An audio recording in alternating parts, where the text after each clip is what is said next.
Boa tarde, damos início à Semana do Papa em Revista. É um programa aqui na Ângelus TV que pretende dar a conhecer tudo aquilo que for acontecendo ao longo da semana em termos do Papa Francisco, aquilo que ele faz, aquilo que ele diz e, no fundo, a mensagem que ele deixa para a sua Igreja.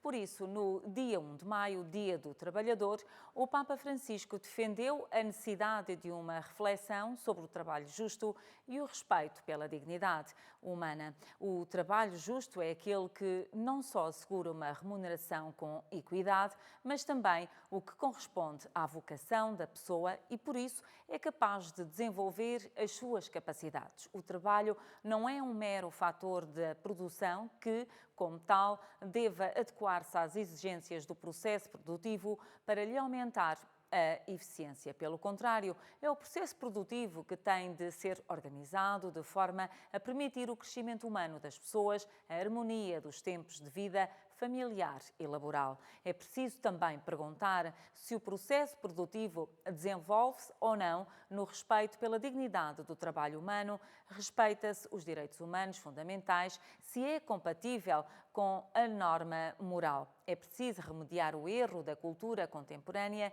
que faz crer que uma sociedade democrática pode progredir mantendo separados o Código da Eficiência e o Código da Solidariedade, pediu o Santo Padre, então, no primeiro dia de maio, Dia do Trabalhador. Entretanto, ao longo da semana, o Papa Francisco recordou, durante a missa na Casa Santa Marta, que Deus é capaz de transformar os corações de pedra, tendo por base a primeira leitura do dia, que aborda o martírio de Santo Estevão. O Papa referiu-se aos vários modos, de facto, de não entender a palavra de Deus, clarificando que isso acontece porque o homem mantém um coração fechado. O Santo Padre advertiu que a Igreja sofre muito, pois existem muitos corações fechados, corações de pedra, que não se querem abrir. Na verdade, corações que apenas conhecem a linguagem da condenação. E concluiu dizendo que um coração fechado não deixa o Espírito Santo entrar e apelou à abertura do coração por parte da humanidade.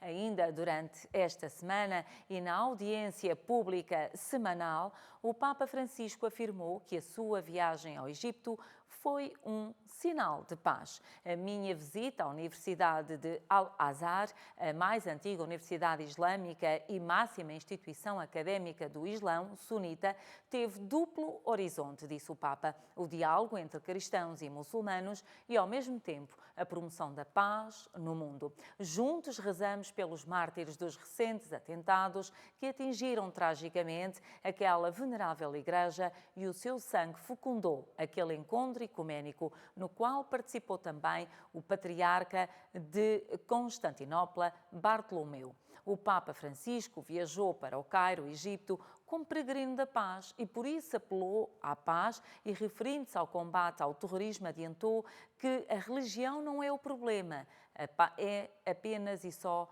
a grande parte da solução. No encerramento da Conferência da Paz, orientada pela Universidade de Al-Azhar, no Cairo, o Papa referiu-se então ao Egito como uma terra de civilizações e de alianças e lembrou que é preciso opções de paz e pela paz. O Santo Padre reafirmou ainda a necessidade de acompanhar os jovens para que descubram o caminho da maturidade e também da fraternidade. Durante a homilia no estádio da Aeronáutica Militar do Cairo e numa alusão aos discípulos de Emaús que deixaram Jerusalém após a morte de Jesus, resumiu o Evangelho.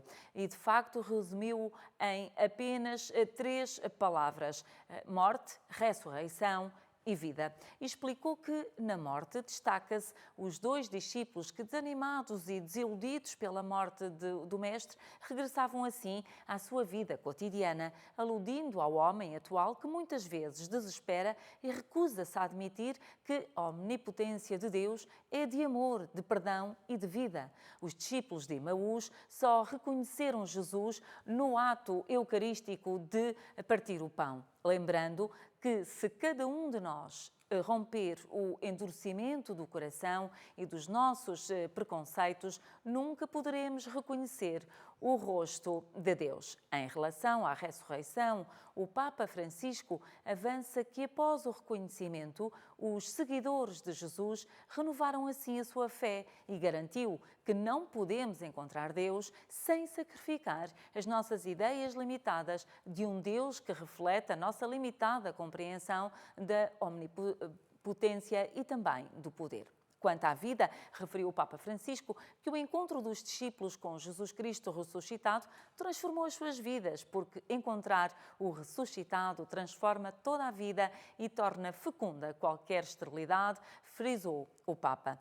Numa mensagem de vida, e perante isto, os discípulos compreenderam então a mensagem e, segundo o Santo Padre, esta experiência ensina-nos que não vale a pena encher os lugares de culto se os nossos corações estiverem vazios de temor a Deus e da sua presença. E especificou que não vale a pena rezar se a nossa oração dirigida a Deus não se transformar em amor dirigido ao irmão, deixando claro que, para Deus, é melhor não acreditar do que ser um falso crente, um hipócrita. E ainda alertou que Deus só aprecia a fé professada com a vida e que o único extremismo permitido aos crentes é o da caridade, porque qualquer outro extremismo não provém de Deus nem lhe agrada, rematando que a verdadeira fé é a que nos leva a proteger os direitos dos outros com a mesma força e o mesmo entusiasmo com que defendemos os nossos. Por isso,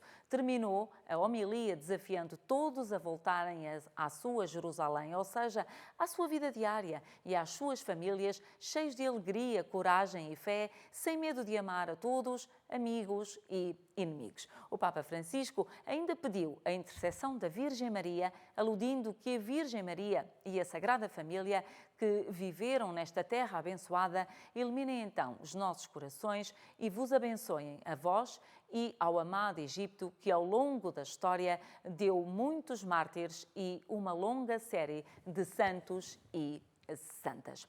Uma semana repleta de atividade para o Papa Francisco, que ainda recebeu no dia de hoje os participantes na primeira Assembleia Plenária da Secretaria para a Comunicação, a quem pediu a reforma dos meios de comunicação do Vaticano. Tenha então em atenção as situações de pobreza. Francisco disse que o critério que guia esta reforma é apostólico e missionário, com uma atenção especial às situações de pobreza e dificuldade, na consciência de que elas também devem ser enfrentadas com soluções adequadas. Assim, é possível levar o Evangelho a todos, valorizar os recursos humanos sem substituir a comunicação das igrejas locais e, ao mesmo tempo, ajudar as comunidades eclesiais que mais precisam. O atual contexto comunicativo, caracterizado pela presença e pelo desenvolvimento dos meios de comunicação digitais, pelos fatores de convergência e interatividade, exige então uma revisão do sistema informativo da Santa Sé. A mudança vai envolver nos próximos meses a Livraria Editora Vaticana e também o jornal Observatore Romano, que passarão a estar sob a supervisão da Secretaria para a Comunicação.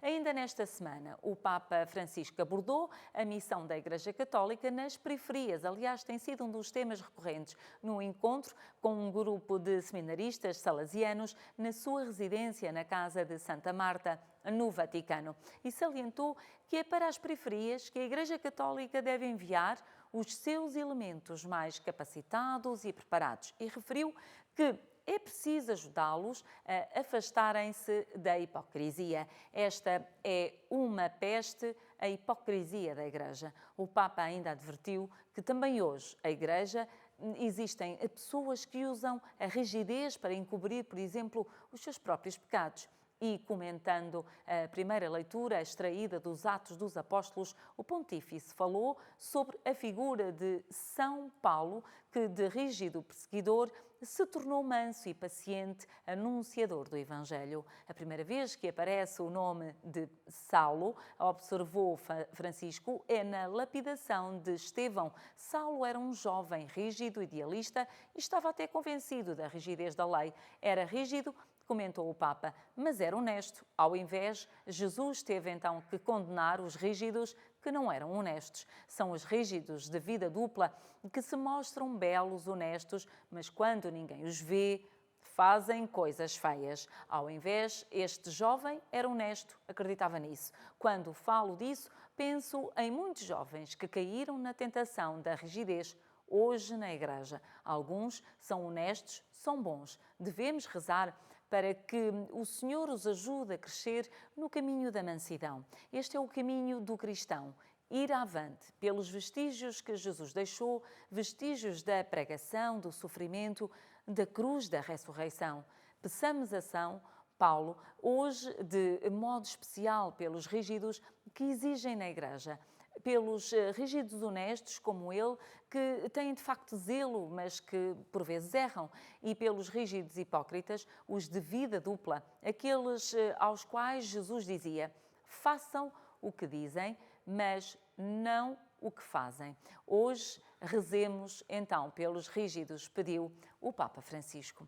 O Santo Padre lembrou também aos guardas suíços que servir a potência da fé é resistir às forças do mal e clarificou que são chamados a ser fortes e valorosos, sustidos, no fundo, pela fé, dizia o Papa Francisco, em Cristo e pela sua palavra de salvação. A vossa presença, referiu ainda, na Igreja, o vosso importante serviço no Vaticano, é uma ocasião para crescer como corajosos soldados de Cristo. O Papa abriu o seu discurso saudando de modo particular, então, os novos recrutas, convidou todos a viverem o período o que são chamados a passar na cidade eterna, com irmandade entre eles e até uma vida exemplarmente cristã, pois que tem a certeza de que mais os levou a abraçar este serviço é, sem dúvida, a fé que têm. Com efeito, disse que na base desta singular missão ao serviço da Santa Sé e, claro, da Igreja, está o batismo, que habilita a dar testemunho de Cristo ressuscitado. Francisco insistiu também no convite aos guardas a darem testemunho do Evangelho, mesmo nos pequenos gestos cotidianos, aos quais se deve dar um significado sempre novo, por forma a criar no seio do corpo da Guarda Suíça um estilo de comportamento harmonioso, respeitoso e em comunhão com os superiores e extremamente, que se vai exprimindo naquilo que é o acolhimento, na gentileza, na paciência, que é aquilo que também é pedido por Francisco, a quem zela pela sua vida. Ainda relativamente ao período que passarão na cidade eterna, o Papa sugeriu visitar Roma, seguindo então as pegadas dos santos e santas que viveram nesta cidade. Isto a tornará ainda mais inesquecível e rico de frutos espirituais e culturais, disse essa estada e esse período de vida. Por fim, o Papa exprimiu o seu reconhecimento a todo o corpo da Guarda Suíça pela diligência e solicitude com que desempenha o serviço, e é um serviço importante que é, sem dúvida, proteger a vida do Santo Padre. Entretanto, esta semana, o Papa Francisco fez também saber que receberá em audiência o presidente dos Estados Unidos, Donald Trump. Esta semana veio o anúncio, chegou quase nos últimos dias, mas é uma audiência que terá lugar, claro, no Vaticano. Está marcada para o próximo dia 24 de maio, no Palácio Apostólico do Vaticano. A data do encontro entre os dois líderes foi confirmada no final da tarde de quinta-feira pela sala de imprensa da Santa Sé. Após o encontro com o Pontífice, o presidente dos Estados Unidos manterá um colóquio com o cardeal secretário de Estado Pietro Parolin, acompanhado pelo secretário para as relações com os Estados, o arcebispo Paul Galguere. Trump será recebido pelo Santo Padre 2 dias antes da reunião de cúpula que vai reunir em Taormina, na Sicília, os chefes de Estado e de governo do grupo dos 7 países mais industrializados do mundo. Sem dúvida que foi uma semana muito agitada para o Papa Francisco. Uma semana que de facto trouxe muitas mensagens importantes, e é sem dúvida o resumo daquilo que o Papa Francisco deixou como mensagem ao longo desta semana. Importante de tudo, deixar aqui o reforço de que Papa Francisco foi como peregrino ao Egito e foi como peregrino também que veio. Por isso, deixou por lá mensagem de paz, de reconciliação, de diálogo, deixando sempre a certeza que o diálogo é possível, mesmo dentro da diferença. Foi a maior mensagem que o Papa Francisco passou esta semana. É também assim que chegamos ao final desta Semana do Papa em Revista, aqui na Ângelus TV. Quanto a nós, desejamos-lhe a continuação de um excelente sábado, já agora um ótimo fim de semana.